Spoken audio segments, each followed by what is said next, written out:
The Lord laid this on my heart quite a few weeks ago, and I just sat on it and had a difficult week. My wife is just not well. Just one thing after another, and our whole nervous system is on fire, and yeah, it's just not good. And yesterday I got to a point where, if you're honest and you hold your hands up, have you ever had a little to do with God? Yeah. I had to do with God yesterday. And I went through this again. And this is for me. This word is for me. So I apologise to you all, because this is what I need to see. This is what I need to listen to. So I'm preaching to myself here this morning. And I just said, Lord, I feel this is a good word. I really do believe this is a good word that you've given me to give today. But it needs somebody better than myself to bring it. I felt that low, that down about it. So if it's not the best, I apologise. Don't listen to me, listen to what the words are, and take them away with you this morning, I pray. So it's seasons, and we're coming out of the book of Ecclesiastes, chapter 3, and we're going to look at verses 1 through to 8. There's a time for everything, and a season for every activity under heaven. A time to be born, and a time to die. A time to plant, and a time to uproot. A time to kill, and a time to heal. A time to tear down, and a time to build.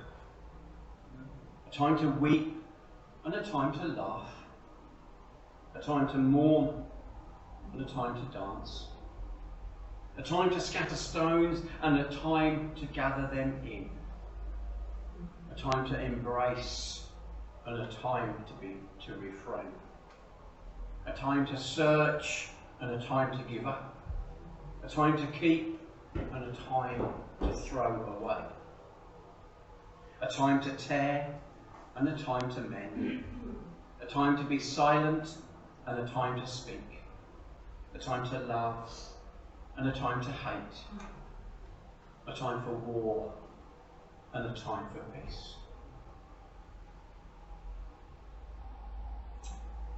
Now, it's believed that King Solomon was the author of this book, Ecclesiastes. So for the sake of this word, I'd appreciate if we all just go along with that he is the author of this book. So with his life largely behind him, King Solomon, he takes stock of the world as he has experienced it, between the horizons of birth on to death. The world, it seems, is full of enigmas, the greatest of which is man and woman themselves. As King Solomon, he looks about at the human enterprise. He sees man in mad pursuit of one thing, and then another thing, and then another thing, and then another thing, never being satisfied. Labouring as if he could master the world and lay bare its secrets and change its fundamental structures and break through the bounds of human limitations and master his own destiny. He sees man vainly pursuing hopes and expectations that in reality are meaningless. King Solomon says in the first chapter and in verse 14, he says, I have seen all things that are done under the sun. All of them are meaningless, a chasing after the wind. In fact, the basic thrust of Ecclesiastes is that all of life is meaningless, that it's useless, it's hollow, it's futile, and it's vain if it's not rightly related to God. Only when based on God and His Word is life worthwhile.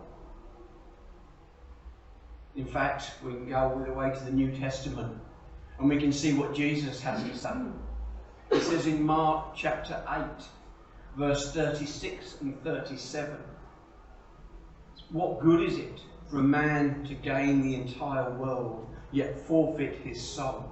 Or what can a man give in exchange for his soul?" Now, the book of Ecclesiastes can be seen as one of the most surprising books within the Bible. And it can seem cynical at times, and it can seem weary also. It can be dismissal of life from one you could have said had seen it all and then he'd gone to reject it. Because Solomon repeatedly says here, 35 times he says it, life as being meaningless, a chasing after the wind. And in Ecclesiastes, it has moments of humour and lightness, and it has passages of startling and moving beauty within it. It also recognises that God is supreme. As faith teaches Solomon that God has ordered all things according to His own purposes, and that man's role is to accept these things, including his own limitations, as God appoints. Man, therefore, should be patient and enjoy life as God gives it. He should know his own limitations, and he shouldn't vex himself with unrealistic expectations. He should be prudent in everything, living carefully before God and before the King, and above all, fearing God and keeping His commandments. We need to remember here that Solomon was the one person in the Bible who seemed to have everything. Yeah, incredible, isn't it? He's the one who's saying it's all meaningless. He had great wisdom, incredible power. He had riches that were beyond. He had honour, and his reputation was above everything. We can read in 1 Kings chapter 3, verses 1 through to 15, about Solomon asking God for wisdom. He says in verse 5, "At Gibeon the Lord appeared to Solomon during the night in a dream, and God said, 'Ask for whatever you want me to give to you.' Solomon says, 'You have shown great kindness to my father David, but I'm just a child,' he says, 'and I do not know how to carry out my duties.' And he asks the Lord in verse 9 for a discerning heart. Verse 10 says, the Lord was pleased that Solomon had asked for this. Verse 11, so God said to him, 'Since you have asked for this, and not for long life or wealth for yourself, nor have you asked for the death of your enemies, but for discernment in administrating justice, I will do what you have asked. I will give you a wise and discerning heart, so that there will never have been anyone like you, or will there ever be.'" Wow. Verse 13, "Moreover, I give you what you haven't asked for, both riches and honour, so that in your lifetime you will have no equal among the kings." And we also need to remember here that Solomon, he had over 600 wives and 300 concubines. You thought he'd be happy, wouldn't you? See, on the surface of it all, he seemed to have everything. Yet by the time we see the end of his life, he says it's meaningless, just a chasing after the wind. See, Solomon, he wrote this book after he had tried everything and achieved very, very much, only to find that nothing apart from God made him happy. And he wanted his readers, all of us here, he wants us all to avoid these same senseless pursuits. See, if we try and find meaning in our accomplishments rather than God's, we will never be satisfied. And everything we pursue will become wearisome. Believe me, I've been there. I've got the t-shirt. In fact, if we go to the last chapter of chapter 12 and we look at verse 13 and 14, Solomon says there, now all that has been heard, here is the conclusion of the matter. Fear God and keep his commands, for this is the whole duty of man. For God will bring every deed into judgment, including every hidden thing, whether it is good or evil. So we've digressed a bit, haven't we, from where I started from. But I just wanted to give you a very quick synopsis of this quite different book within the Bible, that I'll be honest, I find it quite fascinating. If you haven't read this book, well, it's a long time since you've read it, give it another go, give it another try. It's a fascinating book. So let's go back, shall we? Let's go back to the beginning. Chapter 3, verses 1 through to 8. And its title is A Time for Everything. This is seen actually as one of the most beautiful passages within the Bible. And it actually is a poem which argues that everything here on earth has its moments. It's a passage that reminds us that there really are seasons in each and every one of our lives. And we must learn as people to adapt and to trust God through whatever season that we happen to be in at this time.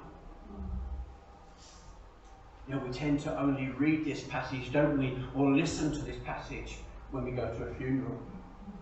Because it speaks about the flow of life from the cradle all the way through to the grave.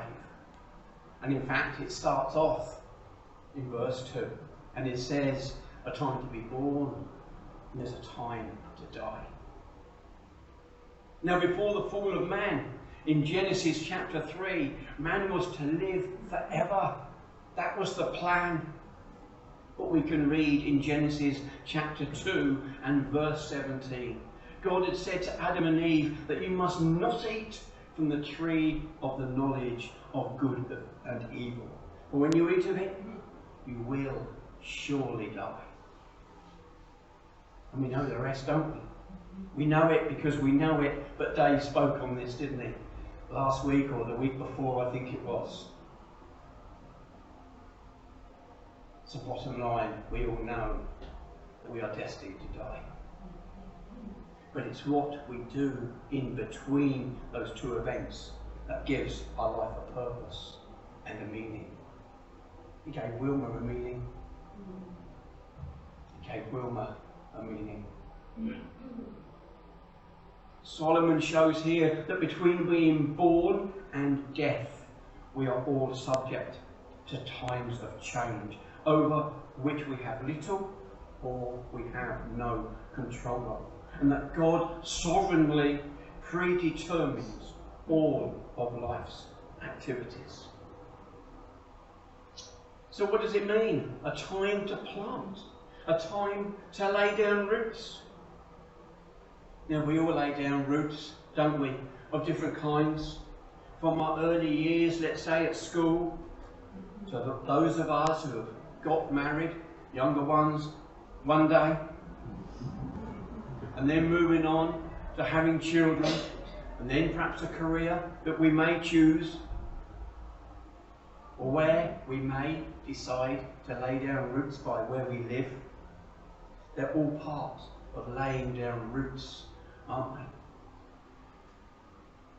But within all of this, we also need to be prepared to uproot, to hold things lightly.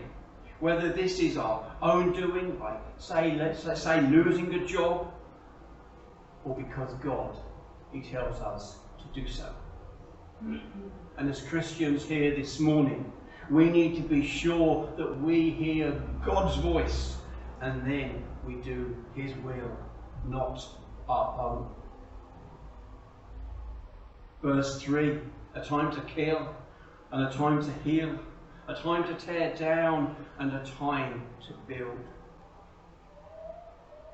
Now this doesn't mean literally killing somebody, but it represents the inevitability of death and the need for healing and for restoration. Once again, it speaks about the ebb and the flow of life, where there are moments of hardship, there are moments of loss, but also there's great moments of healing and moments of renewal. Verse 4, a time to weep and a time to laugh, a time to mourn and a time to dance. See, God, He's created us all uniquely, hasn't He? And we often say here in this church, right out of Psalm 139, we are fearfully and we are wonderfully made. I love that psalm. It's my favourite psalm. I love it. He has given us that amazing ability, hasn't He, to dance and to laugh and to love being alive. And you know what? He wants us to grasp that at all times. At all times. In fact, God encourages us to have a cheerful heart. Book of Proverbs 15, verse 13 says, a happy heart makes the place cheerful, but heartache crushes the spirit. Proverbs 17, verse 22, a cheerful heart is good medicine, but a crushed spirit dries up the bones. Having said all of that, there is a time to weep, and there is a time to mourn. Samuel's doing that right now, and his family.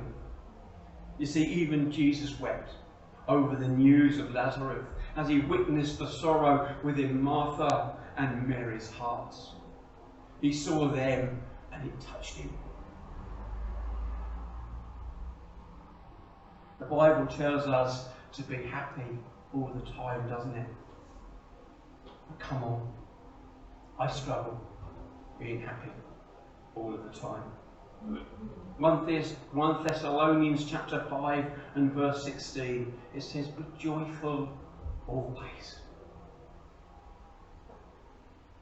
But the good news this morning is that God is in the centre of our lives, and He carries us and He cares for us. Psalm 56 and verse 8, I love this verse. You keep track of all my sorrows. You have collected all my tears in your bottle. You have recorded each one in your book. My God.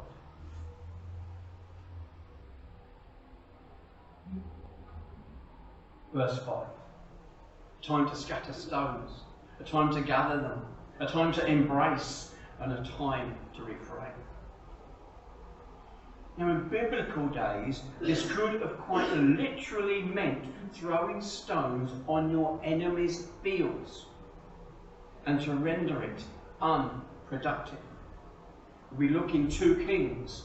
We go to chapter 3 and verse 25.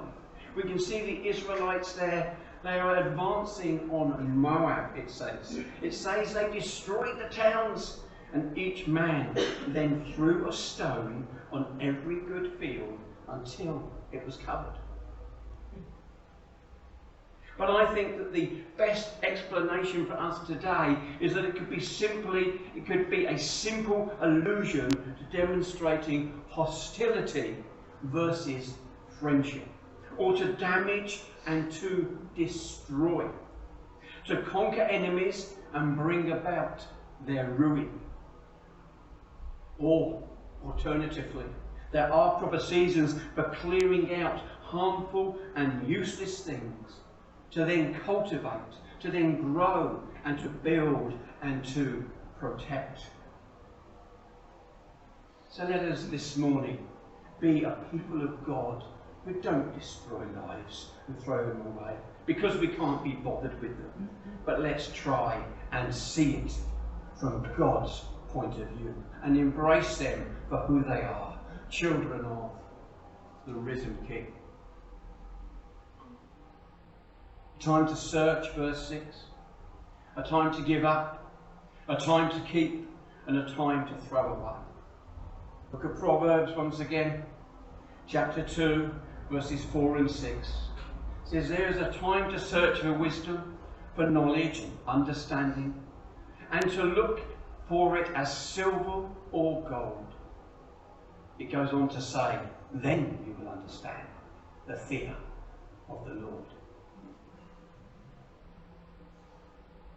But there is also a time to give up seeking and just to be content. 1 Timothy chapter 6 and verse 6 says, but godliness with contentment is great gain. You see, the faithful follower of Jesus will give up his search for anything and everything that might distract him from being his or her real treasure. Philippians chapter 8 and verse 7, the Apostle Paul here, he says, but whatever was to my profit, I now consider loss for the sake of Christ.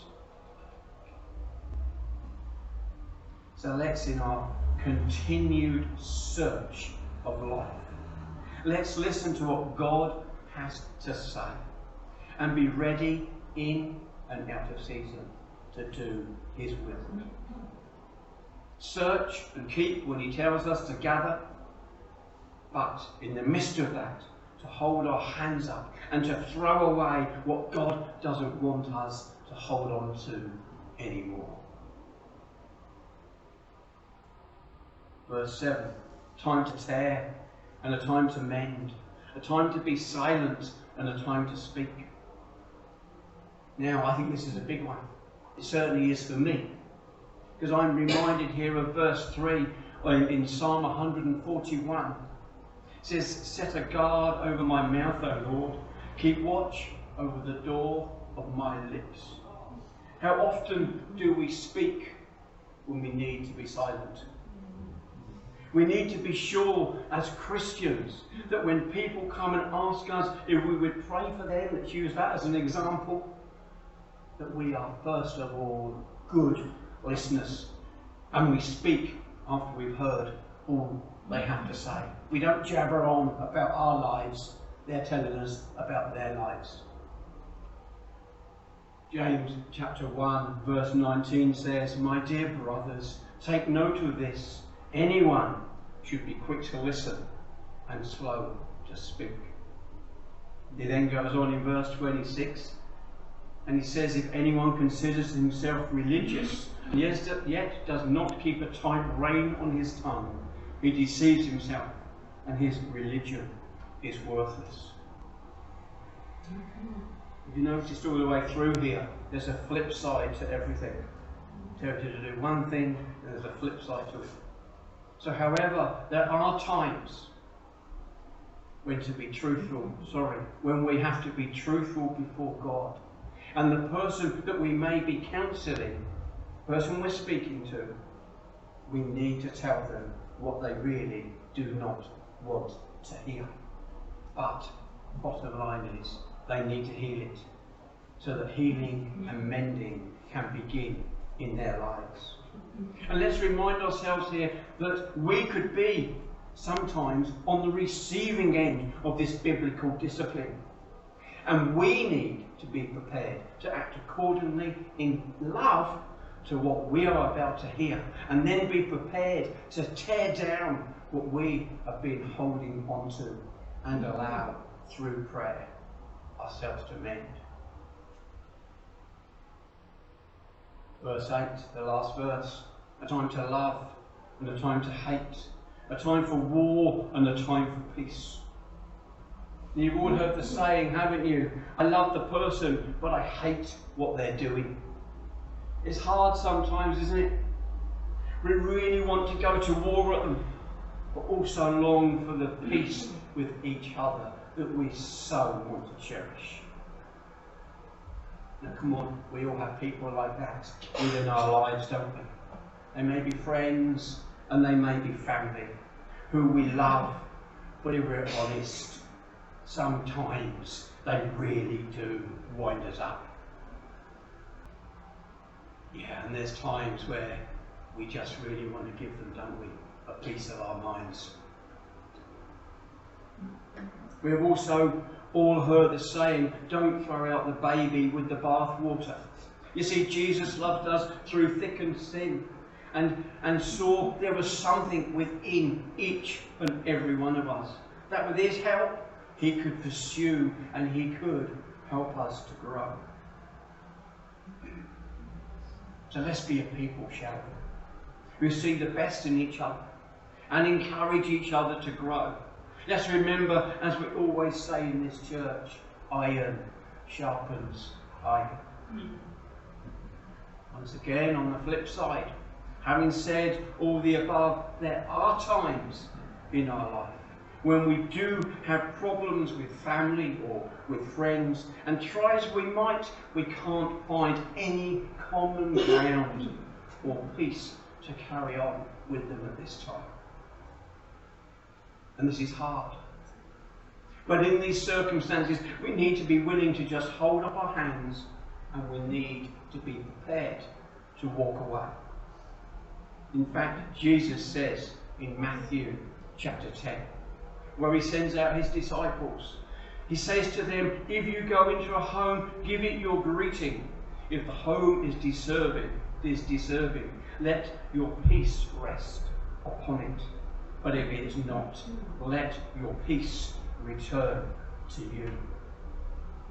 He goes on to say, if anyone will not welcome you or listen to your words, shake the dust off your feet when you leave that home.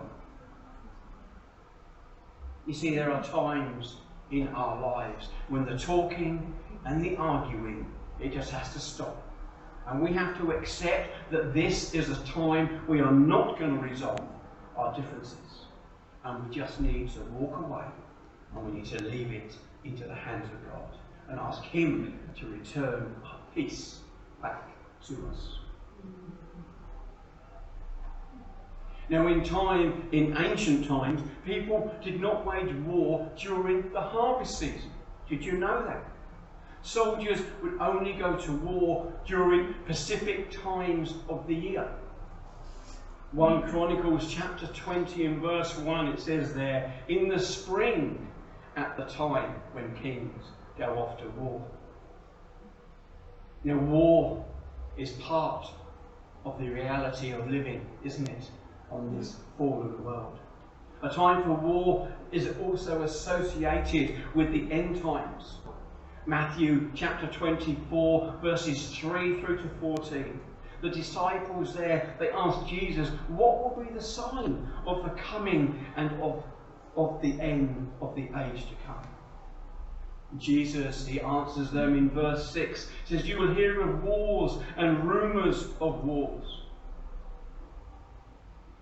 You see, on earth, perfect peace is only found in God. Philippians chapter 4 verses 6 and 7 says, you will keep in perfect peace those whose mind are steadfast because they trust in you. So there it is. There it is, the seasons of our life. And these seasons, they can ebb and flow just like the waves over the beach over there. Coming in, going out. Rolling in and rolling out. 2 Timothy chapter 4 says we need to be prepared in season and out of season to correct, rebuke and encourage with great patience and careful instruction.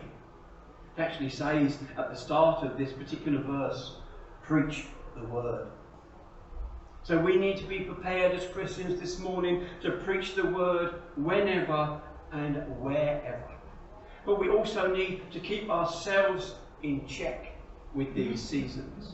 That above all, that we are living for God. And we are prepared to firstly correct, rebuke and encourage ourselves before we dare to give godly advice to other people. Whatever season that is that we might find ourselves in. Thank you for listening to me. God bless you.